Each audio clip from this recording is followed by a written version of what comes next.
हाँ सर, मौज चल रही है।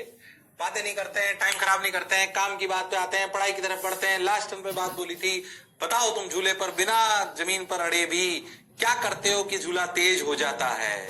याद है कि भूल गए हो? सवाल नहीं करा रहा हूं पर बात समझा रहा हूं कि ऐसा क्यों होता है। लॉजिकली समझने का प्रयास करेंगे कि ऐसा क्यों होता है। समझने का प्रयास करो। पहले देखो होता क्या है, अपन करते क्या है। देखो देखो भाई, आ जाओ आ जाओ आ जाओ। लो भाई देखो, झूले वाले बच्चा, तू देख, ये पहले एक बार ऐसे आया, फिर ये बैठा, फिर देख फिर तेज हो गया। हाँ, फिर देख, ओहो हो, और तेज हो गया। ओहो हो, और तेज हो गया। क्या ऐसे ही होता है? फिर से देख एक बार, क्या तुम ऐसे ही करते हो? देख, फिर देख बेटा, फिर तेज हुआ। हाँ, फिर देख, फिर बैठ के करेगा, और हाँ, और तेज हुआ। हाँ, और तेज हुआ। हाँ हाँ सर, मजा तो आ रहा है सर, देखो। हाँ सर, बढ़िया लग रहा है सर, होता तो है सर। तू ध्यान दे, तो अपनी प्रक्रिया करता क्या है समझना। जब अपन पीछे जाते हैं तो अपन झूले पे बैठ जाते हैं, फिर जब बीच से निकलते ना, बीच मिडिल पॉइंट से, तो खड़े होते हैं। हाँ हाँ सर, करते तो ऐसा ही है। अब सोच उससे होता क्या है, मैं तुझे समझाता हूं। जब ऐसा समझो कि आप झूले के इस वाली जगह पर होते हो, ऐसा समझो, इस वाली जगह पे, यहां कहीं, ठीक। तो तुम ऐसा समझो, इस जगह पर जब बिल्कुल एंड पे होते हो तो ओमेगा लगभग 0 होती है। हाँ, तो इस पॉइंट के अबाउट एमजी का टॉर्क लग रहा होता है, बिल्कुल एग्री। इस वाले पॉइंट के अबाउट एमजी का टॉर्क लग रहा होता है, एग्रीड। बट जब आप बैठते हो, क्या इंस्टेंटेनियस प्रोसेस है? खड़े से जस्ट बैठ रहा हो। हाँ, मान लीजिए जब तू बिल्कुल पीछे गया था, जब तेरी ओमेगा 0 थी, हाँ सर, तो तू एकदम से बैठ गया, ठीक है, तब ओमेगा 0 थी। तो अगर तू ऐसा समझ कि जो एमजी के टॉर्क का इंपैक्ट था जस्ट बिफोर बैठना, जस्ट आफ्टर बैठना, इस वाली जगह पे एमजी का टॉर्क नेग्लिजिबल था। क्यों?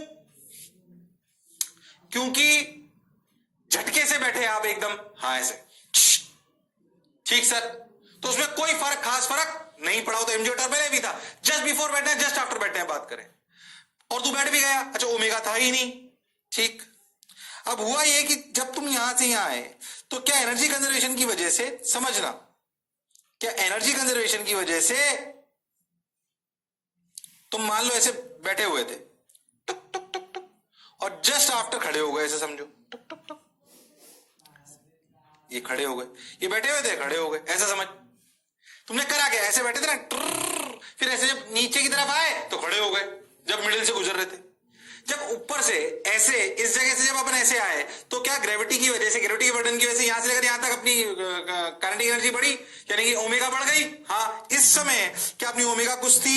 हाँ सर, बिल्कुल थी, क्योंकि हम बैठे हुए थे। तो समझ, जैसे बैठा हुआ आ रहा है तू, हाँ बैठा हुआ आ रहा है, बैठा हुआ आ रहा है, आ रहा है, आ रहा है, आ रहा है, बैठा हुआ जैसे आया तो जैसे मिडिल से क्रॉस करा, खड़ा हो गया। क्या जब तू यहां से चला था तो बैठा हुआ था, ऐसा समझ, यहां पर था जब बैठा हुआ था। ओके सर, बिल्कुल सही बात सर, तो बैठ गया सर, बहुत सुंदर। जब तू यहां पे बैठ गया तो तुमने वापस नीचे आया, क्या इस बैठे होने की वजह से यहां से यहां तक क्या ओमेगा थी? हाँ थी। अब तू समझ, ऐसा समझ, ऐसा ऐसा फील करो कि तुम जो अपने जनरल प्रोसेस लेते हो उसमें जब तुम मिडिल से गुजरते हो, हाँ सर, जब तुम मिडिल से गुजरते हो तो क्या खड़े होते हो? हाँ, अब तू समझ, ऐसे खड़ा हो गया। क्या ये ओमेगा यहां से लेकर यहां तक, क्या ओमेगा एनर्जी कंजर्वेशन से आ गई? हाँ सर, आ गई ओमेगा। अब समझना, जब तुम यहां से यहां खड़े हुए तो सोच, इस पॉइंट ए के अबाउट, इस पॉइंट ए के अबाउट मोमेंट ऑफ इनर्शिया का क्या हुआ? आई ए डैश, बोलो। ए के अबाउट, ए के अबाउट, सोच के बताना, ए के अबाउट मोमेंट ऑफ इनर्शिया का क्या हुआ अगर तुम बैठे से खड़ा हो गया? वर्टिकल में ही, जस्ट बिफोर बैठा हुआ था, जस्ट आफ्टर खड़ा हो गया, ऐसा समझ, फटाफट से ऐसा समझ। तो सोच, आई का क्या हुआ? सोच, क्या सेंटर ऑफ मास पास में चला गया? हाँ, तो क्या आई ए डैश घट गया? हाँ, यानी कि क्या मोमेंट ऑफ इनर्शिया घट गया? हाँ, क्या just before just after m g का टॉर्क 0 है? हाँ, तो क्या just before and just after क्या angular momentum is conserved about A? हाँ sir, just before and just after angular momentum is conserved about A. हाँ सर, सोच, क्या I A omega equal to क्या I A dash omega dash, क्या omega dash equal to I A omega by I A dash. क्या I A dash is less than I A, therefore क्या omega dash is greater than omega? अरे हाँ sir, मतलब जब हम ऐसे बैठ के झूले पे खड़े होते हैं तो क्या हमारी ओमेगा बढ़ जाती है? अरे यार, अगर ओमेगा बढ़ गई, ओ हो, अगर ओमेगा बढ़ गई तो भैया क्या अपन ज्यादा ऊपर तक जाएंगे? हाँ सर, बिल्कुल जाएंगे ज्यादा ऊपर तक, क्योंकि देख ऐसे जाते हैं ज्यादा ऊपर तक। देख ये खड़ा हो गया, फिर देख पीछे आ गया, बैठ गया, फिर देख खड़ा हो गया, हाँ, फिर देख ऊंचा गया और देख खड़ा हो गया, हाँ, कैसे हमने झूला होता है। हाँ सर, बात तो आपकी बिल्कुल सही है, ऐसे अपनी ओमेगा बढ़ जाती, फिर अपन और ऊपर तक जाते, यानी कि हमारी काइनेटिक ज्यादा ऊपर तक जा रहे हैं, मतलब क्या काइनेटिक एनर्जी बढ़ गई। भाई सोच में यहां से चालू हुआ है ना, फिर यहां से यहां तक पहुंच गया, मान लो ओमेगा बढ़ने की वजह से। सोच, क्या अपनी काइनेटिक एनर्जी बढ़ गई? ये काइनेटिक एनर्जी कहां से बढ़ी? Internal work done of the बालक, जो उसने खड़े होने और बैठने में जोर लगाया, वो कन्वर्ट हुई, पर प्रोसीजर ऐसे आया। और हाँ, इसलिए हमारा झूला धीरे धीरे धीरे तेज होता जाता है, ऐसे नहीं फिर अनंत तक होता जाए। जाहिर सी बात है दूसरे लॉसेस भी होते हैं, पर झूला क्यों तेज होता है बिना जमीन पे अड़े भी? क्या ये बात समझ आ रही है? अरे हाँ ना बोल यार, इसमें energy conservation, moment, angular momentum conservation और सोच अपनी समझदारी जो लोगों को बचपन से आ जाती है कि अच्छा झूले में ऐसे तेज होता है, ऐसे बैठ जाएंगे फिर ऐसे तेज, ओ खड़े हो गए, फिर तेज हो गया, फिर जब पीछे आए, जब वापस पीछे आ रहे होते हैं तो जब बिल्कुल पीछे पहुंचते हैं फिर बैठ जाते हैं, फिर वापस वही काम करते हैं, तो झूला और तेज होता है। अरे हाँ ना तो बोलो, अरे हाँ ना तो बोलना पड़ेगा। हाँ सर, झूले वाला कॉन्सेप्ट तो समझ आया सर, फील भी आई, सवाल वाल नहीं करा रहा हूं इस पे कोई, पर सोच झूला क्यों तेज होता है ये हमें फील आनी चाहिए, क्योंकि हम बैठकर खड़े हो जाते हैं तो जस्ट बिफोर जस्ट आफ्टर में मोमेंट ऑफ इनर्शिया घट जाता है तो ओमेगा बढ़ जाता है, और अगर एनर्जी बढ़ जाती है तो ये एनर्जी कहां से आती है? अरे भैया इंटरनल वर्क डन से आती है। हाँ सर, बात तो सर आपकी समझ आ रही है सर, मजा भी आ रहा है सर, बढ़िया भी लग रहा है सर। अरे हाँ ना तो बोल दो, मेरे लालो, मेरे पीलो, मेरे नीलो, मेरे rainbow. Okay sir, got your point sir, बहुत मजा आया सर, वाह वाह सर, आगे चलो, चलते चलो, बढ़ते चलो। ओके, हो गया। क्या झूला कॉन्सेप्ट समझ में आ गया? हो गया, तेज हो गया। झूला नीचे से ऊपर जाता है तो वाला खड़ा हो जाता है, जिससे उसका मोमेंट ऑफ इनर्शिया कम हो जाता है तो ओमेगा इंक्रीज हो जाता है। ये अपनी भाषा में लिख लो। हाँ भाई, अरे लिख सकते हो क्या? हाँ सर, बिल्कुल लिख सकते हैं। फील की तरह लिखो, जो भी भाषा तुम्हें आती हो। हिंदी में कोई जरूरी नहीं तुम लिखो, जो तुम्हें समझ में आता हो। मैं ऐसे इसलिए लिखाता हूं जिसमें आपको फील है। इट इज नॉट नेसेसरी कि अपन इंग्लिश में ही लिखें, जिस भाषा में तुम्हें फील है वो लिखो भाई। ये इंग्लिश का एग्जाम नहीं है, फिजिक्स का एग्जाम है। हाँ सर, तो अपने को जो है बेसिकली इस पे ही ध्यान देना है। किस पर? अच्छा, कैसे जाना है, बोलो। क्लियर है एकदम? हाँ, जो भाषा अच्छी लगे उसको करो। चलो भाई आगे बढ़ते हैं। झूला कॉन्सेप्ट समझ में आ गया। एक बढ़िया शानदार सवाल और कराता हूं, थोड़ा सा अच्छा है पर कराता हूं, पहले समझना। मैं ही कराऊंगा, टेंशन मत लो, पर मैं करा देता हूं। अच्छा सवाल है, ध्यान समझ। A block of mass m is moving with velocity v naught. A kink is present as shown. Find out the minimum velocity v naught so that the block will completely topple. देखो क्या रहा है, पहले समझ। ये ऐसे गई, kink का मतलब एक रुकावट आ गई जिसकी वजह से ब्लॉक ऐसे पलट गया। अब इसे पूछा, बताओ ये मिनिमम वेलोसिटी v नॉट क्या हो कि ये पूरा पलट जाए ऐसे। अच्छा, ये तो ऐसा भी तो हो सकता था कि ऐसे रुक जाए बीच में, मतलब ऐसे ऐसे टक्कर खाए, टक्कर खा के थोड़ा सा ऊपर जाए फिर नीचे आ जाए, ऐसा भी तो हो सकता है। उसने पूछा find out a block of mass m is moving velocity v not, a kink is present. Kink मतलब एक समझ, एक कील ठोक रखी, रुकावट है। Find out the minimum velocity v not so that the block will completely topple, मतलब ऐसा हो जाए। ये v नॉट मिनिमम पूछी। अच्छा, बात सर आपकी सही है। अब क्या करें, इस ऐसे सवाल को कैसे करेंगे, ध्यान से सुनना, अच्छे समझ। पहले हो क्या रहा है बोलो, समझा? मैं कराऊंगा, परेशान मत हो। बोलो हो क्या रहा है, समझ में आया? हाँ सर समझ में। अब देख, जैसे ही ये टकराने से जस्ट पहले क्या रफ्तार v नॉट थी? हाँ, टकराते ही क्या ये v नॉट इसके अबाउट ओमेगा में कन्वर्ट हो गई? तो ये जस्ट बिफोर, ये जस्ट आफ्टर। अगर तुम ध्यान से देखो, ये पॉइंट ए है, तो ए जितने भी फोर्सेस हुए क्या वो ए पॉइंट से, जो भी झटका लगा क्या वो ए पॉइंट पे ही लगा? अरे हाँ, तो क्या टॉर्क अबाउट ए इज 0? हाँ सर, mg के टॉर्क के लिए कंफ्यूज मत होना। झटके के सामने mg के टॉर्क की कोई वैल्यू नहीं है। ये वैसा ही है जैसे कि सेंटर ऑफ मास में बम हवा में फूटता था, तो mg की उस दौरान जस्ट बिफोर जस्ट आफ्टर कोई हैसियत नहीं होती थी। हाँ, ऐसे टॉर्क अबाउट ए, क्या झटका जो लगा ए के अबाउट था उसकी कोई वैल्यू नहीं है। ओके सर, बात समझ आई सर, मजा भी आया सर। इनर्शिया की वजह से शिफ्ट होने लगा। ठीक सर, क्या अगर ऐसा है तो क्या angular momentum about A is conserved? अरे हाँ, तुमसे नहीं करा रहा हूं, सवाल समझाने का प्रयास कर रहा हूं। सवाल अच्छा है, क्या angular momentum about A is conserved? अरे हाँ सर, यानी कि just before and just after angular momentum conservation about ए।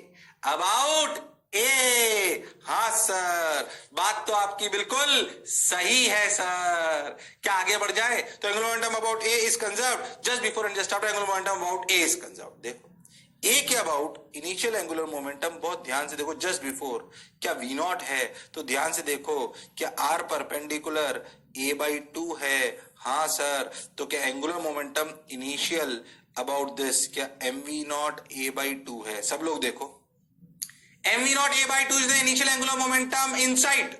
देखो, अरे सही है क्या? अरे सही है क्या? हाँ सर। एल फाइनल, क्या ये एक हिंज जैसी चीज हो गई, रिजिड बॉडी? क्या एल फाइनल हो जाएगा आई ओमेगा? ओके, क्या स्क्वायर का इस वाली एक्सिस के अबाउट आई, क्या M A square plus B square by 3 into omega, यानी कि आई ओमेगा।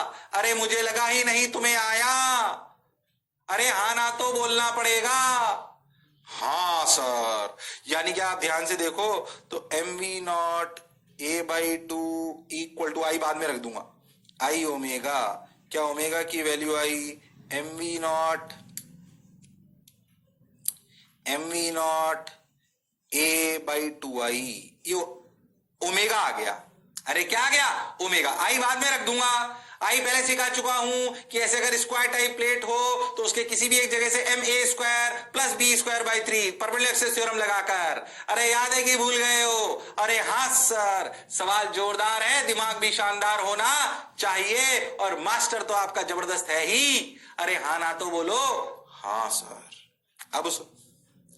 अब बेसिकली ये ओमेगा इतनी होनी चाहिए कि आपका ये समझना पूरा पलटकर ऐसे समझना। देख, इसका सेंटर ऑफ मास पहले कहां था, कितना ऊपर था, a/2। जैसे ही ऐसे होगा कि सेंटर ऑफ मास, ये सिचुएशन क्यों दिखाई समझने का प्रयास करना। क्या सेंटर ऑफ मास यहां था a/2 पे, फिर देखिए ऐसे गया टक टक टक टक टक टक टक टक टक, फिर वापस ऐसे आया। सोच, क्या सेंटर ऑफ मास मैक्सिमम ऊपर कितना जाएगा जब क्या ये सिचुएशन हो जाएगी। अगर इसको पूरा टॉपल करना है तो सेंटर ऑफ मास मैक्सिमम ऊपर कब जाएगा, जब वर्टिकल में डायगोनल आ जाएगा। क्योंकि जब ये पूरा ऐसे हो जाएगा, तब तो क्या सेंटर ऑफ मास v/2 ऊपर हो जाएगा। इनिशियल कितना ऊपर था, a/2। पर सोच, क्या बीच में एक ऐसी जगह आएगी जब ये क्या b/2 और a/2 दोनों से ऊपर होगा। सोच, अगर सेंटर मास वहां तक नहीं पहुंचा तो इसका टॉपल करना पॉसिबल नहीं है। यानी कि कम से कम ओमेगा इतना होना चाहिए कि सेंटर ऑफ मास अपनी एनर्जी a/2 से लेकर डायगोनल के आधे तक पहुंचा पाए। क्या डायगोनल का आधा √a² प्लस b² बाई 2 है? हाँ, यानी कि कम से कम सेंटर ऑफ मास की हाइट क्या √a² plus b² by 2 minus a/2 इतनी बढ़नी चाहिए। अगर सेंटर ऑफ मास इतनी एनर्जी गेन नहीं कर पाया तो इसका पलट पाना संभव नहीं है। ओके, ओके, यानी कि इस सिचुएशन से लेकर इस सिचुएशन तक में क्या कंजर्व करेंगे? Energy conservation. जस्ट बिफोर और जस्ट आफ्टर में क्या कंजर्व करा? Angular momentum conservation. और जस्ट आफ्टर से लेकर जब तक क्रिटिकल सिचुएशन ना आ जाए तब तक क्या कंजर्व करा? Energy conservation. अगर मुझे पलटकर पूरा आना है तो कम से कम ओमेगा इतनी होनी चाहिए, हाफ आई ओमेगा स्क्वायर इतनी होनी चाहिए कि कम से कम सेंटर ऑफ मास इतना ऊपर चढ़ जाए। मुझे लगा ही नहीं तुम्हें आया। अरे हाँ ना तो बोलना पड़ेगा। मैं सब सही कर रहा हूं क्या? हाँ सर, सही सा तो लग रहा है सर। अरे हाँ ना तो बोलना पड़ेगा। अरे बोलो भाई। हाँ सर, हाँ सर, हाँ सर। वो सही से लग रहा है क्या? हाँ सर लग रहा है। अब बस ओमेगा की वैल्यू निकाल लो। ओमेगा नहीं, वी की वैल्यू चाहिए ना अपने को। वी की तो रखो। आई ओमेगा कितना? M v nought m square v nought square a square by 4 I square. एक आई ने आई को मार दिया, equal to m g under root of A square plus B square minus a. ठीक है, देखते हैं। तो एक एम ने एम को मार दिया, m v nought square a square by 4। I की वैल्यू कितनी है? A square plus B square m A square, m ने एम को मार दिया बाई 3। बिल्कुल सही। Equal to g under root of A square plus B square minus a. ठीक है, तो वी नॉट की वैल्यू क्या आई देखो। वी नॉट की वैल्यू आई जी 4g A square plus B square. डरना मत। 4g A square plus B square upon 3a square under root of A square plus B square minus A का रूट। तेरी की इस तरीके का कोई आंसर आया गंदा सा? हाँ सर, देखा ऐसे ही आ रहा है क्या? अरे हाँ, अरे हाँ सर बिल्कुल सही मैच कर गया। अरे वाह, जो पढ़ा जो समझा बिल्कुल सही है। पर ये जबरदस्त सवालों में से एक है, कंफ्यूज होने की जरूरत नहीं है। ऐसे ही मुझे लगा थोड़ा तो स्टाइल मारनी चाहिए, इसलिए मारी है। घबराना मत, शर्माना मत। तुमसे डायरेक्ट हो जाएगा मैं ऐसा एक्सपेक्ट नहीं कर रहा था, पर ये एक्सपेक्ट करता हूं कि तुम्हें समझ में आ सकता है। अरे हाँ ना तो बोलो। अरे सोच लो। हाँ सर, हाँ सर, समझ तो आया सर। अरे आया कि नहीं आया? अरे हाँ ना बोलो भाई। हाँ सर, समझ आया। तो ये पूरा खेल किसका था? ये खेल था एंगुलर मोमेंटम कंजर्वेशन का। अरे किसका था? एंगुलर मोमेंटम कंजर्वेशन का। जोरदार सवाल। एंगुलर मोमेंटम कंजर्वेशन भी आ गया, एनर्जी कंजर्वेशन भी आ गई। Just before just after angular momentum conserve है, एनर्जी कंजर्व हो ये जरूरी नहीं है। पर जस्ट आफ्टर से लेकर जब तक वो ऐसे घूमेगा हिंज के अबाउट, तब तक एनर्जी कंजर्व है। तो जो हाफ आई ओमेगा स्क्वायर है वो कम से कम इतनी होनी चाहिए कि वो सेंटर ऑफ मास को कम से कम डायगोनल को सीधा कर पाए, क्योंकि अगर वहां तक पहुंच गई तो आगे अपने आप गिर जाएगा। अरे हाँ सर, ये बात तो आपकी समझ आई, अच्छी भी लगी, मौज भी आई। फिर कह रहा हूं आने वाले अब 2-4-5 लेक्चर जो भी हैं वो मैकेनिक्स के कंक्लूजन हैं, जोरदार लेक्चर हैं। उनके लिए आपको दिमाग और पिछला रिवीजन दोनों चाहिए। डरो मत, वरना ऐसी चीजें सीख जाओ, मजा आ जाएगा। तुम बोलोगे अरे हाँ, पर बुद्धि चाहिए, डरना नहीं। 80% भी समझ में आएगा, समझ लो तुमने मतलब सफलता अर्जित कर ली, कंफर्म। अरे बोलो क्लियर है क्या? अरे सोच लो। हाँ ये समझ तो आया। अब याद कर, सेंटर ऑफ मास में एक चीज पढ़ाई थी, इंपल्स। क्या पढ़ाई थी? इंपल्स। कुछ याद है? जे से डिनोट करते थे। हाँ सर, याद करो, एफ बराबर डीपी बाई डी टी। अरे हाँ सर, याद करो इंपल्स। क्या एफ डी टी बराबर, इंपल्स ही आएगा सब कुछ। क्या एफ डी टी बराबर इंटीग्रल डीपी। याद करो, क्या इंटीग्रल एफ डी टी को ही क्या डेल्टा पी लिखते थे? अरे हाँ, क्या इसे ही इंपल्स कहते थे? अरे हाँ, हम समझ गए थे इंपल्स तब आता है जब झटके की बात आती है, जब बहुत बड़ा फोर्स लगता है बहुत छोटे इंटरवल ऑफ टाइम के लिए, तो उसका इंपैक्ट चेंज इन मोमेंटम में नजर आता है, और वो चेंज इन मोमेंटम उस इंपैक्ट के इफेक्ट को दिखाती है कि भाई कितनी ताकत बढ़ा दी, कितना रोकना मुश्किल कर दिया। उस डेल्टा पी को इंपल्स कहते हैं। और याद करो, अगर इसमें अपन ने ऐसे भी लिखा था F average into delta T equal to delta P, कुछ याद है? इंपल्स मतलब झटका। इंपल्स की फील तब आएगी जब बहुत बड़ा फोर्स लगेगा बहुत कम टाइम के लिए। अरे पर फोर्स के तो दो इफेक्ट होते हैं, एक चलाऊ इफेक्ट, एक घुमाऊ इफेक्ट। जो हमने पढ़ा था वो तो चलाऊ इफेक्ट था। क्या इसी फोर्स का टॉर्क के माध्यम से क्या घुमाऊ इफेक्ट आता है? अरे हां, तो जब झटके वाला फोर्स झटके वाला टॉर्क दे तो उससे कहानी बनेगी एंगुलर इंपल्स की। इसे कहानी वहीं से रिलेटेड है। अब फोर्स का चलाऊ झटका नहीं, अब घुमाऊ झटका आएगा। अरे कौन सा झटका आएगा? घुमाऊ झटका। देखो इन्होंने दिखाने का प्रयास करा, ये लगा झटका, एकदम से बंद हो गया। हाँ, जैसे मान लो ऐसे ये बने, ऐसे मैंने क्या करा, ऐसे धीरे धीरे नहीं ले गया, मान लो ऐसे मारो, क्या ऊपर गया? देखो क्या ऊपर गया? क्या झटके की वजह से गया? क्या जो मैंने इसको मारा क्या वो झटका था? एक मैंने लगातार नहीं हिलाया इसको, मैंने झटका दिया खड़ाक से। हाँ, क्या इस झटके वाले फोर्स की वजह से झटके वाला घुमाऊ इफेक्ट आया? उस झटके वाले घुमाऊ इफेक्ट को क्या कहते हैं? Angular impulse. अरे क्या कहते हैं? Angular impulse. इसमें कोई शक वाली बात नहीं है, कोई दिक्कत वाली बात नहीं है। ओके सर, तो फील क्या है एंगुलर इंपल्स की?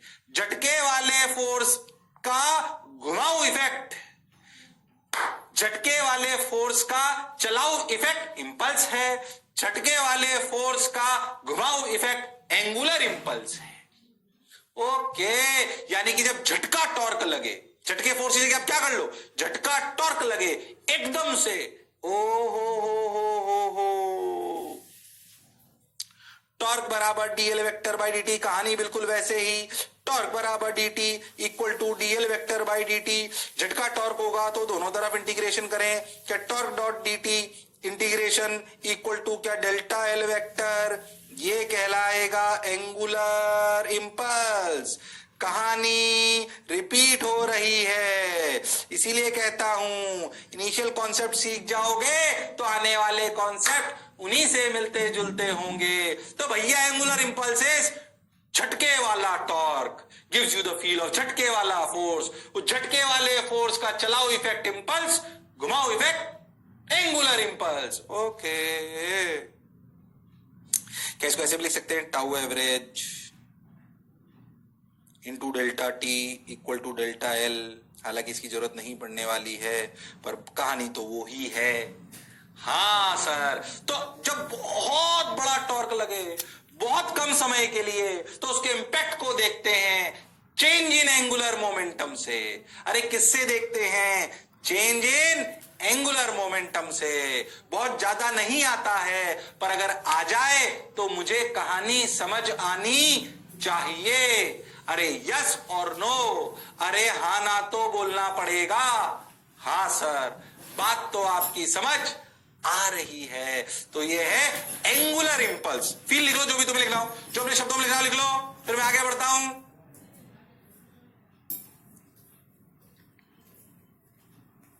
बोलो भाई, जो अपने शब्दों में लिखना हो लिख लो, शर्माओ मत। जिसने की शर्म उसके है नंबर कम। अरे बोलो भाई। हाँ हाँ, आज भी मैंने नई टी शर्ट पहनी है। हाँ हाँ, अरे बोलो भाई। अरे हाँ हाँ, अपनी फील लिख लो, जो भी लिखना हो एंगुलर इंपल्स के बारे में। मैं फील करा चुका हूं, क्या मतलब है उसका।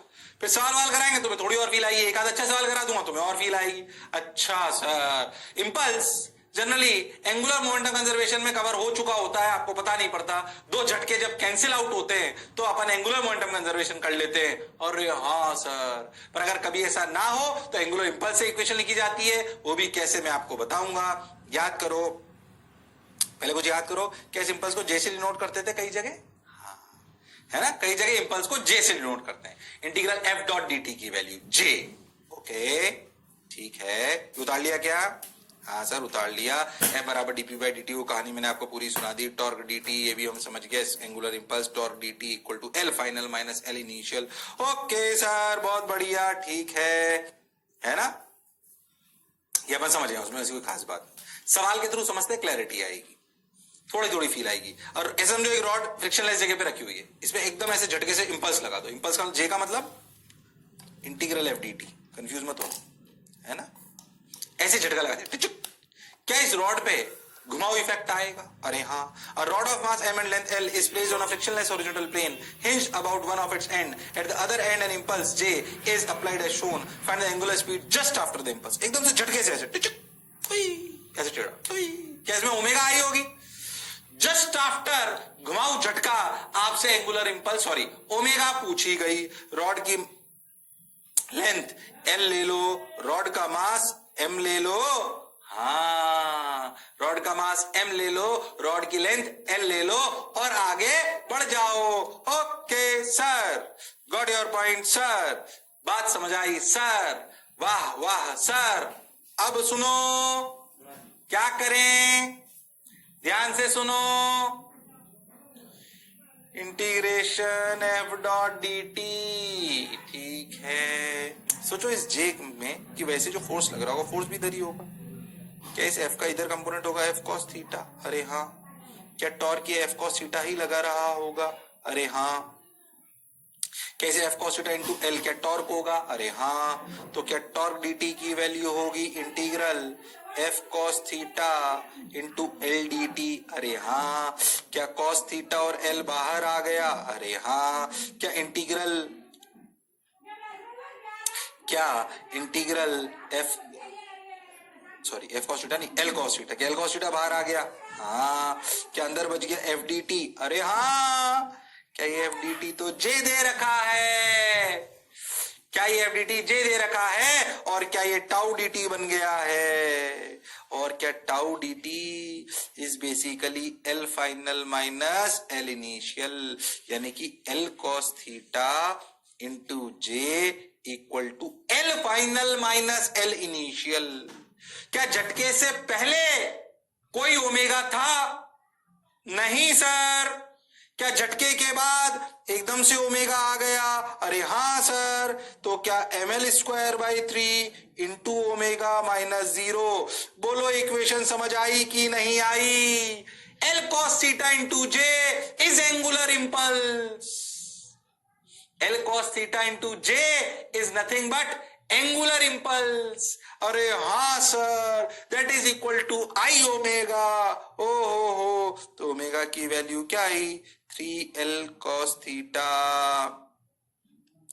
जे बाई, एक एल ने एल को ऊपर नीचे से मार दिया तो 3 cos theta J upon M L, बस। हाँ, 3 cos theta J upon M L, answer आ गया 3j cos theta by M L, 3j cos theta by M L. क्या अगर ऐसे इंपल्स से दिए हुए सवाल एंगुलर इंपल्स में कन्वर्ट करने हो तो हमें कोई कष्ट नहीं है। अरे j into R perpendicular, J into R perpendicular, ध्यान से देख। क्या J into R perpendicular, impulse into R perpendicular, ध्यान से समझो। Impulse into R perpendicular is basically angular impulse and that is equal to L final minus L initial. रफ्तार में इसलिए बोल रहा हूं क्योंकि ऐसी बातें बता चुका हूं, सिर्फ उसमें एल एल मल्टीप्लाई कर रहा हूं। अरे हाँ सर, बात तो समझ आई, फील भी आई। तो आगे चलते हैं, आगे बढ़ते हैं, ध्यान से सुनते हैं। अच्छा सर, अच्छा सर, यहां तक बात समझ में आ गई। अब क्या करें? हो गया सर, हो गया, ये हो गया, ठीक है भाई। अब क्या करें? हो गया ना भाई, आंसर आ गया ना, 3j cos theta by M L. अब क्या करें? देखो भाई, एक 2-3 सवाल कराता हूं, हालांकि एंगुलर इंपल्स से ज्यादा सवाल नहीं आते, तो मैं 2-3 अच्छे कराता हूं तो मैं फील आ जाएगी, समझना अच्छे से। A wheel of mass m and radius r has a moment of inertia I about its axis, ठीक है, I दे रखा है, वैसे इसको डिस्क मान लेना चाहिए, तो ठीक है। आई दे रखा है तो परेशान क्यों। Central axis, a block of mass m is connected by thread of length l, मतलब ये लेंथ l है, by its length l release from this position. अपन ने यहां से इसको छोड़ दिया, तो सोच find the velocity of the block just after the impact. Impact मतलब कब? ऐसे पुली लटकी हुई थी, ऐसे l लेंथ की रस्सी थी, ऐसे ब्लॉक था, जैसे इसको छोड़ोगे क्या है, ब्लॉक l ऐसे गिरा, कितना नीचे गिर जाएगा l। तो सोचो जब ये गिरेगा तो जस्ट बिफोर झटका क्या इसकी रफ्तार √2gl होगी? जस्ट बिफोर झटका कहां से आने वाला है? सो जैसे ये पुली और इसमें टाइट हो गई स्ट्रिंग एकदम से, क्या ब्लॉक पे झटका ऊपर लगेगा ठुचा, और क्या पुली पे झटका ऐसे लगेगा ठिठा? अरे हाँ सर, बात तो सर आप सही कह रहे हो, बात तो सर आप। तो मैं इसको एंगुलर इंपल्स और एंगुलर मोमेंटम दोनों को कंबाइन करके सिखाऊंगा, मतलब कंबाइन मतलब दोनों तरीके से सिखाऊंगा, फील करना थोड़ा सवाल को अच्छे से। हो क्या रहा है बोलो क्लियर? तो जस्ट बिफोर झटका क्या सिचुएशन ये है, पर जैसे ही झटका लगेगा क्या इस पर टी इंपल्स ऊपर लगेगा, इस पर टी नीचे लगेगा? सोच, इस पर टी जो इंपल्स लगेगा ऊपर एकदम से, क्या वो टी, क्या वो टी इसकी रफ्तार को कम कर देगा, मान लो v, और इसको घुमाने लगेगा ओमेगा से। अगर रस्सी टूट नहीं रही है तो क्या omega r equal to v है?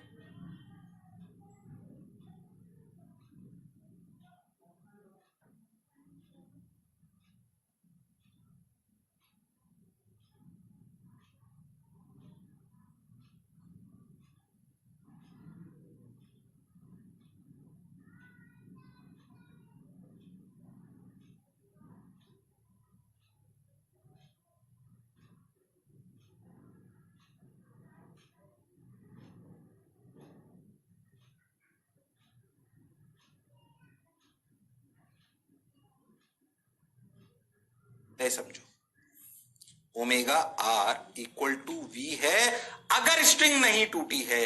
क्या इस टी ने ब्लॉक m की क्या रफ्तार √2gl से घटाकर v कर दी? अरे हाँ सर। और इसी टी ने क्या एंगुलर इंपल्स लगाई, एंगुलर झटका लगाया पुली पर, और उसकी ओमेगा 0 से ओमेगा कर दी। और अगर स्ट्रिंग टूट नहीं रही है तो क्या इस जगह की रफ्तार ओमेगा r है और इसकी रफ्तार v है, तो क्या omega r equal to v है? तो जस्ट बिफोर झटका, जस्ट आफ्टर झटका। हाँ, अब मैं तुझे ना इंपल्स और एंगुलर इंपल्स दोनों की इक्वेशन लिखना सिखाता हूं, उससे समझ। इस सवाल में एक पे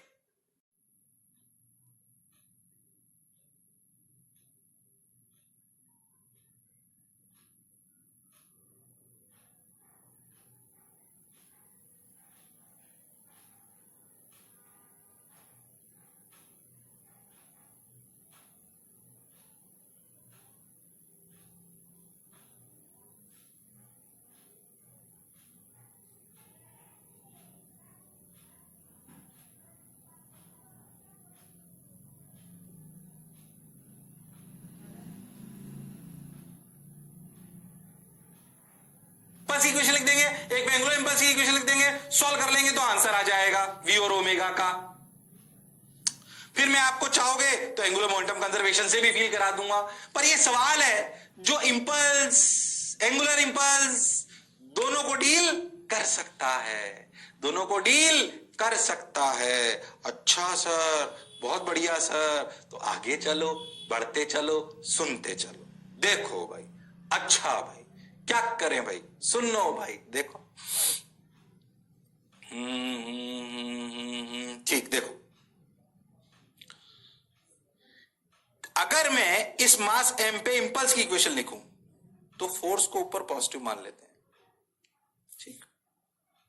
तो सोच, इंटीग्रल t dt, क्या m पर झटका t का है, लग नीचे mg भी रहा है, पर जस्ट बिफोर और जस्ट आफ्टर में mg की कोई वैल्यू नहीं है। क्या ये बात हम पहले भी कर चुके हैं? हाँ सर। तो इंटीग्रल t dt ऊपर की तरफ झटका equal to change in momentum, change in momentum, okay. तो final momentum is minus mv, नीचे की तरफ है, minus of initial momentum minus of m √2gl।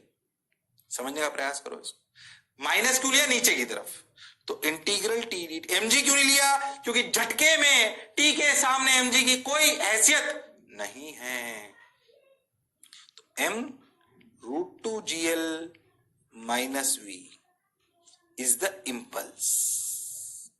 और हाँ सर, बात तो आपकी बिल्कुल सही है, बात तो आपकी सर बिल्कुल सही है। फिर कह रहा हूं अच्छा सवाल है, तुमसे नहीं होगा कोई बात नहीं, समझ तो आएगा, फील तो आएगी। एक दो सवाल मैं फील के लिए करा रहा हूं आपको कि हाँ भाई हमें बातें समझ आती है, इसलिए अब लेक्चर को उसी फ्लो में सुनो। अच्छा अब देख, अगर मैं पुली को देखूं तो पुली इसके अबाउट हिंज है, हिंज पे भी झटका लगा होगा, इसलिए इम्पल्स की इक्वेशन मत लिखो। पर क्या टी का टॉर्क लगा होगा? हिंज के फोर्सेस जो है वो तो वहीं से पास कर गए, एमजी भी वहीं से पास कर गया। पर क्या टी का झटका है? कितना? T into R into D T. सोच क्या एंगुलर इम्पल्स है? T into R into D T. क्या ये एंगुलर इम्पल्स है? हाँ सर बिल्कुल है। T into R into D T क्या एंगुलर इम्पल्स है? हाँ सर बिल्कुल है। क्या T into R into D T क्या एंगुलर इम्पल्स है? हाँ सर बिल्कुल है। क्या that is equal to L final minus L initial? क्या पुली पर अगर देखें तो L final minus L initial, क्या एन इनिशियल 0 है? क्या आर बाहर ले लो, integral T D T equal to L final. क्या L final is I omega? अरे हाँ सर, तो क्या इंटीग्रल टी डी टी की value I omega by R. और क्या इसकी वैल्यू ये भी यही है, यानी कि I omega equal to M root two GL minus V into R. हाँ सर, क्या यहां से ओमेगा की वैल्यू निकल आई? ओमेगा निकल आया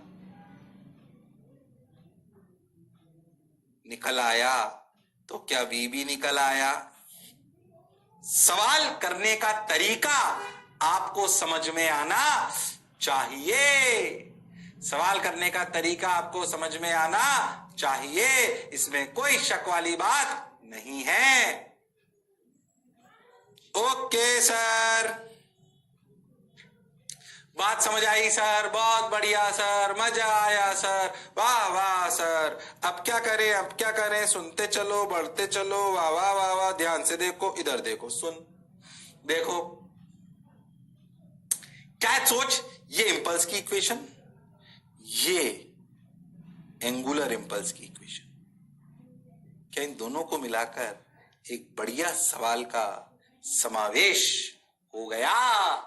हाँ सर, हो तो गया। अरे हाँ ना तो बोलो, अरे हाँ ना तो बोलो। हाँ सर, मैं इसको एक और तरीके से बता सकता हूं। पहले तो ये तरीका समझ आया क्या? अरे तरीका समझ आया क्या? अरे आया क्या? हाँ सर, मैं इस इक्वेशन को एक और तरीके से लिख सकता हूं, अभी बताऊंगा कैसे, सुनना पहले अच्छे से। बोलो भाई, ये समझ आया क्या तरीका? मैं इसको एंगुलर मोमेंटम कंजर्वेशन से भी करके बता सकता हूं। कैसे? अभी सुनना, पहले इसको समझो अच्छे से, क्योंकि ये फील करना जरूरी है। इंपल्स, हर सवाल में इंपल्स लगकर एंगुलर मोमेंटम कंजर्वेशन हो जाए ऐसा जरूरी नहीं। अगला इससे एक और बढ़िया सवाल कराऊंगा, उसमें प्योर इंपल्स का सवाल होगा वो, इसमें पर मैं एंगुलर मोमेंटम कंजर्वेशन से भी कर सकता हूं। कैसे? अभी बताता हूं।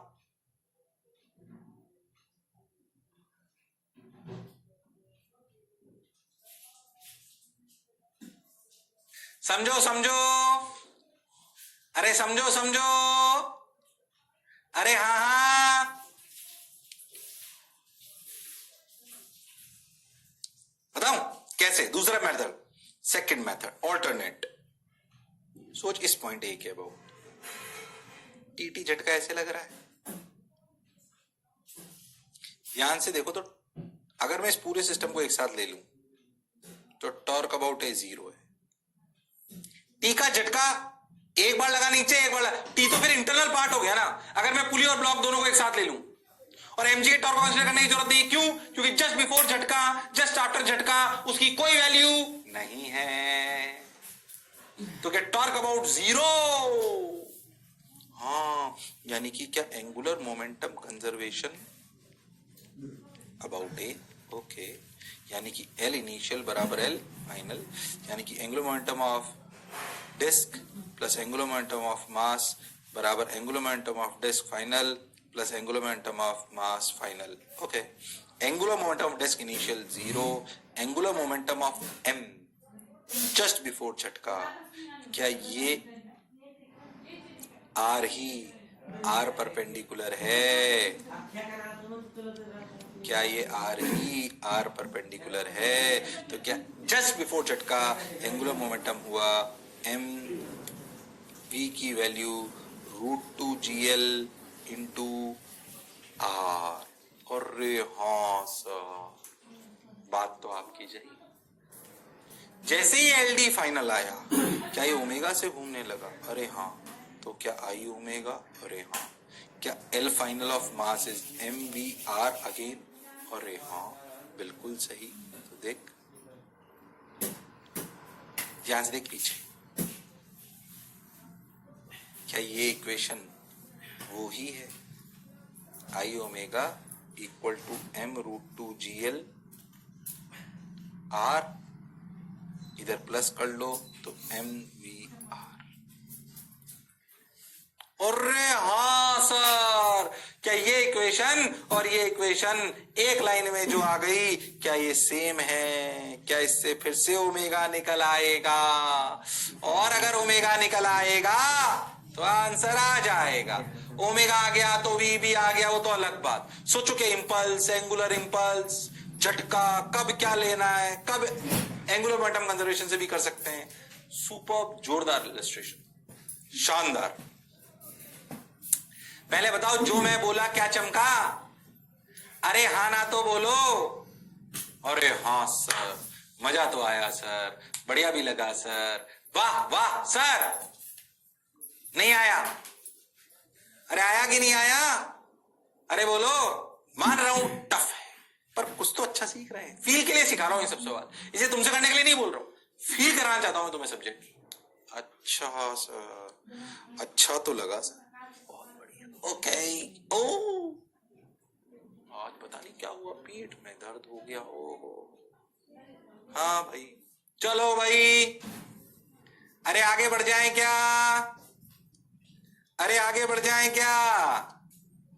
राम लालो, श्याम लालो, आगे बढ़ जाएं क्या? तो आंसर आ गया. ठीक, हम समझ गए. ओहो, ये एक और जोरदार सवाल है. ये वन ऑफ माय फेवरेट, बढ़िया सवाल. A disk of mass m1 and radius r1 is rotating about its axis with angular speed this. देख, ये घूमती हुई नजर आ रही है. पहले समझना हो क्या रहा है. ऐसे दो डिस्क, एक एक्सिस पे एक डिस्क है, एक एक्सिस पे एक डिस्क है. एक का मास m1 r1, दूसरे का m2 r2. ये वाली ओमेगा नॉट से घूम रही है. अब पास वाली को इससे लाके टच करते हैं. तुझे नहीं लगता पास वाली भी घूमने लगेगी? देख ऐसे. अब देख, इसको पास लाए, क्या दूसरी वाली भी घूमने लगी? देख, घूमता हुआ नजर आ रहा होगा थोड़ा. फिर से देख, ओमेगा नॉट से घूम रही थी, दूसरी वाली को लाए और ऐसे टच करा. ओहो, समझ में आया क्या हुआ? हाँ सर, समझ तो आया. तो जब इनको टच करा, तो टच करने के बाद पहले समझो हुआ क्या. जब हमने इनको टच करा, समझाता हूं मैं. जब हमने इनको टच करा, अरे हाँ, ये ऐसे. जब हमने इनको टच करा तो देख हुआ क्या. ये बीच में जब टच हो रहा था, ऐसे यहां पे मान लो कि टच हो रहा था. जब ये टच हो रहा था तो सोच, ये ऐसे घूमने का प्रयास कर रही थी. तो इस पे फ्रिक्शन लगा होगा ऊपर, इस पे फ्रिक्शन लगा होगा नीचे. हाँ सर, ऐसे दो एक्सेस है. इस पे लगा होगा ऊपर. ध्यान से समझ. तो ओमेगा नॉट की फ्रिक्शन ओमेगा नॉट को घटाएगा बढ़ाएगा? अरे घटाएगा बढ़ाएगा. फ्रिक्शन ओमेगा नॉट को बढ़ाएगा घटाएगा? सर घटाएगा. और दूसरे R2 वाले को बढ़ाएगा घटाएगा? सर बढ़ाएगा. वो कब खुश होगा? जब दोनों की ओमेगा सेम हो जाएगी. बताओ, फ्रिक्शन टच करने पे खुश कब होगा? जब दोनों की ओमेगा सेम हो जाएगी. नहीं, फ्रिक्शन तब खुश होगा जब दोनों के पॉइंट ऑफ टचिंग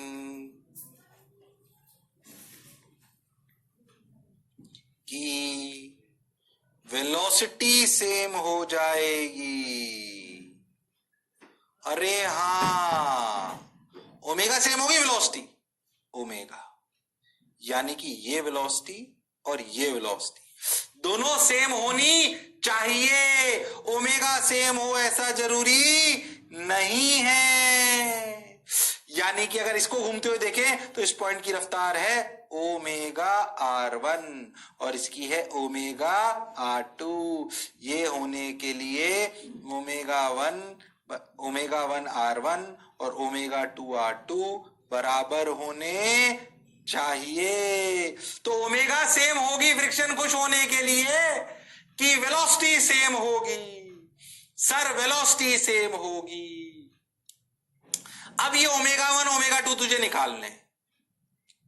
अच्छा सर, अभी ओमेगा 1 ओमेगा 2 तुझे निकालने हैं। कैसे निकालेगा? ये ओमेगा 1 ओमेगा 2 तुझे निकालने हैं, कैसे निकालेगा?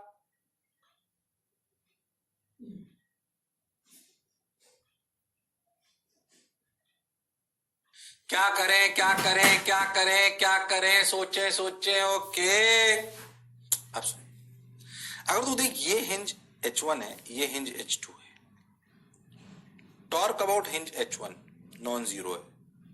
इस फ्रिक्शन का भले H1 के अबाउट कैंसिल आउट हो गया, पर H2 का जो फोर्स लग रहा होगा वो H1 के अबाउट क्या टॉर्क लाएगा मुझे पता नहीं है। टॉर्क अबाउट H2 भी जीरो नहीं। तो किसी भी इसके अबाउट भी ले लो आप, तो बोले सर ये वाला पॉइंट ले लो। इसके अबाउट भी हिंजेस पे कितने फोर्स लग रहे हैं हमें पता नहीं है। कोई भी पॉइंट ऐसा नहीं दिख रहा जिसके अबाउट, या कोई भी लाइन ऐसी नहीं दिख रही जिसके अबाउट टॉर्क जीरो हो जाए। अरे हाँ, तो ये डायरेक्ट एंगुलर मोमेंटम कंजर्वेशन से सवाल होना संभव नहीं है। तो आपको एंगुलर इंपल्स की फील आनी चाहिए। ओके सर, अब समझ। इस डिस्क 1 और डिस्क 2 पे हम एंगुलर इंपल्स की इक्वेशन लगाएंगे। ध्यान से सुनना। हम ऐसा करते हैं, बाहर वाली डायरेक्शन को पॉजिटिव ले लेते हैं, अंदर वाली को नेगेटिव ले लेते हैं। ध्यान से सुनना, आपसे करा नहीं रहा हूं पर एक एक बात आपसे पूछूंगा। एंगुलर इंपल्स की इक्वेशन लगाते हैं डिस्क 1 पर। डिस्क 1 पर एंगुलर इंपल्स में टॉर्क लगा कौन रहा है? Sir F। टॉर्क कितना लग रहा है? FR1। बाहर लग रहा है, ऊपर की तरफ देखो। अरे हाँ, तो integration FR1 dt is angular impulse on disc 1। अरे हाँ सर, बात तो आपकी बिल्कुल सही है। ओके, अच्छा, डिस्क 1 का मोमेंट ऑफ इनर्शिया कितना? m1 r1 square by 2। ऐसे I2 कितना? m2 r2 square by 2। अभी I1 I2 रखेंगे। ओके सर, बात तो समझ आई सर, मजा भी आया सर। अब क्या करें सर? कुछ मत करो, सुनो मेरी बात। ये है एंगुलर इंपल्स FR1 dt। ये होती है L final minus L initial. क्या L final of disc 1, L final of disc 1 minus L initial of disc 1, यानी कि integral F R1 dt, sorry R1 integration F dt। L final disc 1, क्या I1 minus I1 omega 1। Minus क्यों लिखा? देखो अंदर है, हाँ, और इनिशियल भी अंदर है, मतलब minus of minus I omega naught, यानी कि R1 integral F dt equal to I1 omega naught minus omega 1। अरे हाँ सर, यानी कि इंटीग्रल एफ डी टी की वैल्यू क्या I1 omega naught minus omega 1 by R1। पहली इक्वेशन, पहली ये मान लो तो इसको दूसरी मान लो। अरे हाँ सर, समझ आया सर, समझ आया सर, समझ आया सर। अच्छा अब बोल, डिस 2 पे, डिस 2 को देख तो उस पे एफ कहां लग रहा है? नीचे। हाँ सर नीचे लगेगा ना, इस पे लगेगा ऊपर, इस पे लगेगा नीचे, तो एफ क्या इस पे जो अपनी एंगुलर इंपल्स लगी वो लगी integration F R two D T. देख फिर से बाहर पॉजिटिव है, कंफ्यूज मत होना, इस पे भी F R two D T, क्योंकि सेंटर के अबाउट ले रहे हैं अपन। अरे हाँ सर, तो F R two D T angular impulse बराबर आई फाइनल, यानी कि I2 ओमेगा 2 माइनस 0। डायरेक्ट लिख दिया, ध्यान समझो, डायरेक्ट लिख दिया, ध्यान से समझो। अरे डायरेक्ट लिख दिया, ध्यान से समझो। हाँ समझ तो आ रहा है सर। अरे आ रहा है कि नहीं आ रहा है? सर आ रहा है। ओके, तो R2 integral F D T equal to I2 omega 2 by R2, third equation. हाँ, अगर तुम ध्यान से देखो तो क्या एफ डी टी एक वेरिएबल बन गया? सोचो तो तीन इक्वेशन, क्या इस तीसरी इक्वेशन को यहां से लिख दें तो क्या I2 omega 2 by R2 equal to I1 omega naught minus omega 1 upon R1। ये ऐसे समझ, चौथी इक्वेशन आ गई। क्या इन दोनों इक्वेशन में दो वेरिएबल हैं, ओमेगा 1 एंड ओमेगा 2। सॉल्व करके मैं बहुत टाइम खराब नहीं कर रहा हूं, पर क्या सवाल जबरदस्त था, पर क्या सवाल जबरदस्त था। फिर मैं कह रहा हूं आपसे हो जाए जरूरी नहीं है, पर अगर एंगुलर इंपल्स की फील्ड चाहिए तो ऐसा एक दो सवाल जहन में होना चाहिए, ताकि हमें समझ आए कि कभी कभी ऐसा अच्छा सवाल भी आ सकता है जिसमें एंगुलर इंपल्स से ही सवाल हो सके। वो एंगुलर मोमेंटम कंजर्वेशन से हो जाए ये जरूरी नहीं है। समझो जो मैंने इक्वेशंस लिखी हैं, समझो एक बार और, फिर से देख क्या करा, स्टेप बाय स्टेप सिखाता हूं। जब दोनों डिस्को अड़ाया तो एक में फ्रिक्शन ऊपर लगा, एक में फ्रिक्शन नीचे लगा, एक की ओमेगा घटी, एक की बड़ी। फ्रिक्शन कुछ तब होगा जब दोनों पॉइंट ऑफ कांटेक्ट की वेलोसिटी सेम होगी। ओमेगा सेम हो ऐसा जरूरी नहीं है। मतलब क्या, ओमेगा 1 R1 बराबर omega 2 R2 is a condition of friction Kush after touching. हाँ सर, अब सुन, दो वेरिएबल हो गए ओमेगा 1 और ओमेगा 2।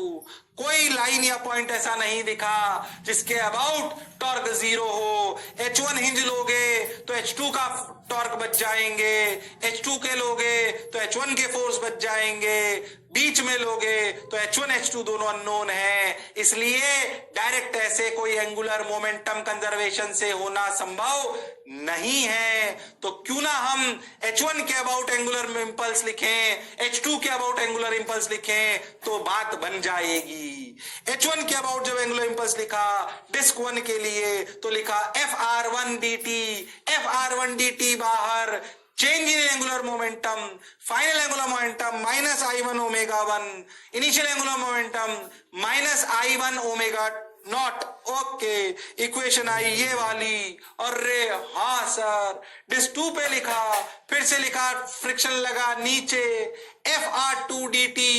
हाँ सर, फिर से बाहर, फिर से एंगुलर इंपल्स पॉजिटिव बराबर फाइनल एंगुलर मोमेंटम, क्योंकि डिस 2 का इनिशियल एंगुलर मोमेंटम 0 है तो I2 ओमेगा 2। ओके, फिर तीसरी इक्वेशन आ गई, इनमें से एफ डी टी को हटा दिया तो एक चौथी इक्वेशन आ गई। चौथी इक्वेशन और पहली इक्वेशन में सिर्फ ओमेगा 1 और ओमेगा 2 वेरिएबल है। सॉल्व करके अपन टाइम खराब नहीं कर रहे हैं, सॉल्व अपन कर सकते हैं। अरे हाँ सर, बात तो आपकी समझ आई और मौज भी आई। अरे हाँ ना तो बोल दो, अरे हाँ ना तो बोल दो। हाँ सर,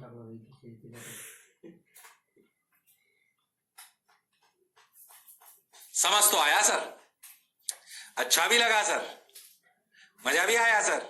अरे बोलो भाई, आया कि नहीं आया? आया, पक्का? यस। ये कहानी थी किसकी? एंगुलर इंपल्स की। अरे किसकी थी? एंगुलर इंपल्स की। आज का लेक्चर जोरदार ही गया है। आज के लेक्चर में 5-10 मिनट और पढ़ाऊंगा, ज्यादा नहीं करूंगा, परेशान मत हो, क्योंकि शानदार चीजें पढ़ाई। ओके, पर अब जो चीज आने वाली है उसे कहते हैं combined translational plus rotational motion. हो, ध्यान से सुनना। ये combined translational plus rotation motion सिर्फ और सिर्फ उसको आ सकता है जिसको मैकेनिक्स की इससे पहले की थ्योरी क्लियर है। इसलिए रिवाइज करके आना। आज कोई उसे पढ़ा नहीं रहा हूं, आज तो सिर्फ बताऊंगा कि हम क्या पढ़ने वाले अगले 5-7 मिनट, है ना? अगले टर्न से उसको चालू करेंगे। Okay sir, got your point. याद करो, ये सब बता चुका हूं आपको, जो बोल रहा हूं उसको फटाफट रिवाइज करा रहा हूं। ध्यान से सुन। मैंने बोला था किसी भी रिजिड बॉडी के 3 टाइप के मोशन होते हैं। प्योर रोटेशन, ये बोल चुका हूं, pure translational, pure rotational, combined translational plus rotational. ऐसी सेंटर ऑफ मास में भी बात करी थी। ध्यान से सुनो, रिवाइज कर रहा हूं। उतार तो उतार, नहीं तो मत उतार, समझ। प्योर ट्रांसलेशन का क्या मतलब है कि अगर एक ब्लॉक बिल्कुल सीधा चले तो उसके हर एक पॉइंट ने जो दूरी चली वो बराबर होगी, तो ये प्योर ट्रांसलेशन कहलाएगा। If a rigid body moves in such a way the distance travelled by all the points is same, then this type of motion is known as translational motion. ये हमने और पहले जितनी भी चीजें करी थी उन सब में अपन ने यही बात करी थी। अरे हां सर, बात तो आप बिल्कुल सही कह रहे हो। ये प्योर ट्रांसलेशनल था, दोबारा बार बार उतारने की जरूरत नहीं है, पहले कर चुके हैं पर रिवाइज कर रहे हैं। प्योर रोटेशनल क्या था भाई? एक जगह पे हिंज कर दो रिजिड बॉडी को और उसको घुमाओ, क्या उसका हर एक पॉइंट सर्कल करेगा? पर क्या हर एक पॉइंट अलग अलग दूरी चलेगा? हां, पर हर एक पॉइंट क्या सर्कल करेगा? क्या हम इतने दिनों से 2-4 लेक्चर से क्या प्योर रोटेशन की कहानी को ही समझने का प्रयास कर रहे हैं? हां सर, हम उसी को समझने का प्रयास कर रहे हैं। बहुत बढ़िया, बहुत सुंदर। तो ये हो गया प्योर रोटेशनल मोशन। हाँ, पर जब बॉडी घूमे भी सही और चले भी सही, याद करो तब बताया था, जैसे कि सेंटर ऑफ मास में बताया था, फिर से उसको रिवाइज कराता हूं, एनिमेशन के थ्रू समझाता हूं। कंबाइंड ट्रांसलेशन प्लस रोटेशन, याद करो मैंने ऐसे पेन फेंक के दिखाया था, याद है कि भूल गए हो? सेंटर ऑफ मास में और बताया था कि अगर एक बॉडी घूमे भी सही और चले भी सही तो उसके मोशन को समझने के लिए उसको 2 हिस्सों में तोड़ देना चाहिए, और इस तरीके का मोशन कहलाता है combined translational plus rotational motion. बात समझो कि जब कंबाइन कर रहे हैं ट्रांसलेशनल प्लस रोटेशनल को तो दोनों अच्छे से आने चाहिए, तभी तो उसका समावेश आप कर पाओगे, वरना कर पाना संभव नहीं है। इसलिए आज के इस आखिरी लेक्चर के आखिरी दौर में यह समझाने का प्रयास कर रहा हूं कि आगे के पढ़ने के लिए अपने को पीछे का ज्ञान यानी कि रिवीजन अपना होना चाहिए, इसमें कोई शक वाली बात नहीं है। तो देखो combined translational plus rotation motion, ऐसे अगर कोई चीज फेंकी घुमाकर तो सोचो क्या वो ऐसे वो घूमी भी सही और चली भी सही? हाँ, ऐसे ही याद करो, एक रॉड को घुमाओ भी सही और फेंक भी दो। हाँ सर, ये घूमी भी सही और चली भी सही, पर देखो क्या सेंटर ऑफ मास ने एक आसान सा पाथ लिया, पर क्या इस पॉइंट ने कुछ तो ऐसा पाथ लिया? अरे हाँ ना बोलो भाई। हाँ सर, ऐसे ही याद करो गाड़ी के टायर को, ये सब बता चुका हूं इसलिए रिवाइज करा रहा हूं, सब धीरे धीरे बोल चुका हूं एक बार सेंटर ऑफ मास, फिर दोबारा याद दिला रहा हूं। याद करो गाड़ी के टायर को, क्या उसका सेंटर ऑफ मास सीधा चलता है पर उसका पॉइंट क्या बहुत कोई खतरनाक पॉइंट तरीका लेता है? अरे हाँ देखो सेंटर मास को देखो सीधा चला, पर पीछे अपन ने करा क्या था देख ध्यान से, टायर से समझाते हैं ज्यादा उसी से क्योंकि रहता है। देखो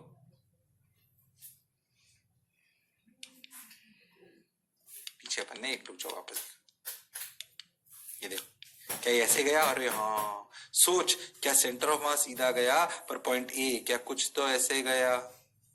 अरे हाँ सर। ऐसे खतरनाक मोशन को देखने के लिए क्या हमने एक बात सीखी थी कि पार्टिकल के पाथ को, यानी कि बॉडी के पाथ को दो हिस्सों में तोड़ देना चाहिए। कैसे दो हिस्सों में? वही समझ, ये भी बात कर चुका हूं पहले। दो हिस्सों में तोड़ देना चाहिए। Translation of centre of mass with respect to ground. जैसे टायर में अगर देखें तो सेंटर ऑफ मास क्या बिल्कुल सीधा गया, पर अगर मैं चीटा बनकर सेंटर ऑफ मास पर बैठ जाऊं, पर अगर मैं चीटा बनकर सेंटर ऑफ मास पर बैठ जाऊं तो चीटा क्या बोलेगा कि भैया मैं तो सर्कल कर रहा हूं। देखो, हाँ, ये किसने बोला? चीटे ने। और चीटे ने बोला मैं तो सर्कल कर रहा हूं, तो चीटे ने अपना ज्ञान दे दिया और ग्राउंड फ्रेम में क्या सेंटर ऑफ मास ने एक आसान पाथ लिया।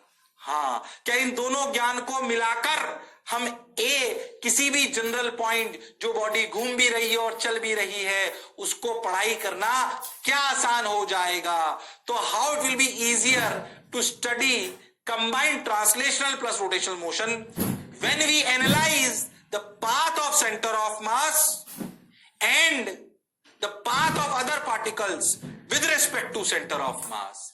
क्योंकि अगर रिजिड बॉडी है तो with respect to centre of mass other particles circle करेंगे। सर्कल करेंगे नहीं बोल रहा हूं, सर्कल करेंगे। अरे हाँ ना बोलो भाई। हाँ सर। तो how we can deal with combined translational plus rotational motion? The easiest way of doing is break combined translational plus rotation in two parts. One is the path of the center of mass with respect to ground. Second, motion of other particles with respect to center of mass. Because with respect to center of mass, rigid body, other particles will perform circular path. और ये बातें हम पहले भी कर चुके हैं। तो आप इस स्लाइड में ऐसे लिख सकते हो कि भाई कंबाइंड ट्रांसलेशनल प्लस रोटेशनल को देखने का तरीका बेस्ट क्या है। देखो, ये तो अगर ऐसे देखोगे तो देखो कितना टफ है। देखो, ये किसका M1 का पाथ देखो ऐसा आया होगा। देखो, हाँ सर, देखो इतना टफ। इसकी बजाय क्या हम ये देख लें कि सेंटर ऑफ मास ने अपने ऐसे पैराबोला लिया, बिल्कुल इस वाले केस में सेंटर ऑफ मास ने सीधा ये लिया और चीटे ने बोला कि ये सर्कल कर रहा है। अरे हाँ, ऐसे इसके चीटे ने भी बोला, जो यहां चीटा है उसने बोला कि भाई ये भी, चीटे ने बोला कि ये भी सर्कल कर रहा है।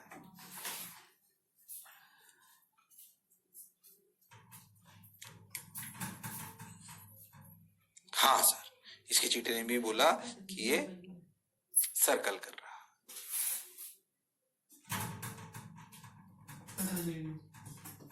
क्या मेरी बात क्लियर है?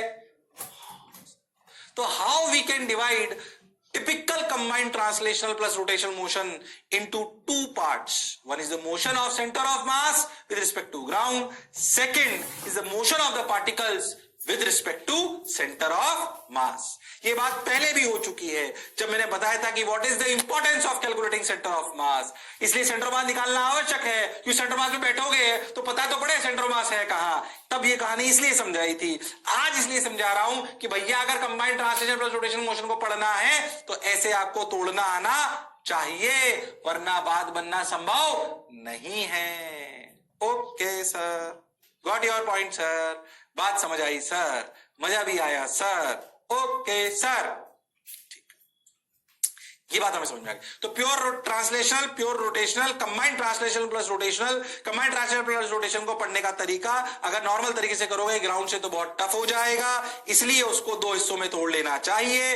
One is the path of the center of mass with respect to ground. Second is the path of the other bodies, other particles with respect to center of mass. Yes sir.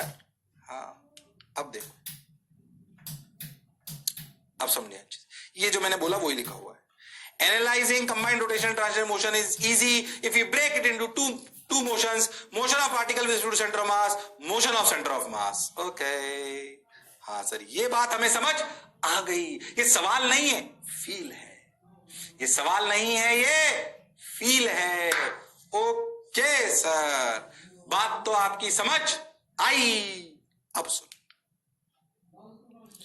अगर दो भाग में तोड़ना चाहिए, analysis of centre of मास, हो गया ये बात समझ आ गई भाई, आ गई हमें? हाँ हाँ बिल्कुल हो गया ये सब। अब तो समझ, अगर तू रियलिटी में कंबाइंड ट्रांसलेशन प्लस रोटेशन पढ़ना चाहता है तो किसी भी पार्टिकल की बॉडी की क्या क्या चीज चाहता है, कि मान लो इस पे पॉइंट कि m1 की पोजीशन क्या है, ये मान लो पॉइंट ए मान लो, ए की पोजीशन क्या है, डिस्प्लेसमेंट क्या है, डिस्टेंस क्या है, देख डिस्प्लेसमेंट क्या है, डिस्टेंस क्या है, स्पीड क्या है, वेलोसिटी क्या है, एक्सेलरेशन क्या है, लीनियर मोमेंटम क्या है, एंगुलर मोमेंटम क्या है। यानी कि जो body combined translation plus rotation कर रही है उसकी पोजीशन कैसे निकालें, उसके किसी भी पॉइंट की पोजीशन कैसे निकालें, उसका डिस्प्लेसमेंट कैसे निकालें, उसकी डिस्टेंस कैसे निकालें, उसकी स्पीड कैसे निकालें, वेलोसिटी कैसे निकालें, काइनेटिक एनर्जी कैसे निकालें, मोमेंटम कैसे निकालें, एंगुलर मोमेंटम कैसे निकालें। जब तक आपको ये सब चीजें निकालनी नहीं, आपको कंबाइंड ट्रांसलेशनल प्लस रोटेशन समझ नहीं आएगी। तो अगले टर्न पर हम इन्हीं सभी चीजों को निकालने का प्रयास करेंगे। अरे जब कंबाइंड ट्रांसलेशनल प्लस रोटेशन का मोमेंटम लिखना ही नहीं आएगा तो मोमेंटम कंजर्वेशन कैसे करोगे? अरे जब काइनेटिक एनर्जी ही लिखनी नहीं आएगी तो भैया एनर्जी कंजर्वेशन कैसे करोगे? अरे एंगुलर मोमेंटम ही लिखना नहीं आएगा तो एंगुलर मोमेंटम कंजर्वेशन कैसे करोगे? एंगुलर मोमेंटम, काइनेटिक एनर्जी, जैसे ट्रांसलेशन की kinetic energy half MV square, pure rotation kinetic energy half I omega square. पर घूमता हुआ टायर जो चल भी रहा है और घूम भी रहा है उसकी काइनेटिक एनर्जी क्या होगी वो हमें समझ आनी चाहिए, वो हमें समझ आनी चाहिए। तो हम अगले टर्न पे इन बातों पे स्टेप बाय स्टेप फील करके सिखाऊंगा, तभी तो आगे पढ़ा पाऊंगा। क्या ये इसलिए इससे एंड कर रहा हूं ताकि तू एहसास कर पाए कि नॉर्मल चीजों के लिए सब निकालना आना चाहिए, तभी तो कंबाइंड के लिए निकाल पाऊंगा या फिर सोच पाऊंगा। तो अगले टर्न पे आशा करता हूं कि आप सभी लोग ढंग से रिवाइज करके आओगे, मास्टर की बातों का ध्यान दोगे, ताकि आखिरी के जो जोरदार लेक्चर है जो सबको लगता है बहुत टफ होते हैं वो तुम्हें फील के साथ समझ आ जाएं। तो अपना जोश बनाए रखिए, लड़ते रहिए पर पढ़ते रहिए। अगले टर्न पर फिर मिलते हैं इसी जोश और जुनून के साथ। तब तक see you, take care, bye bye, sayonara.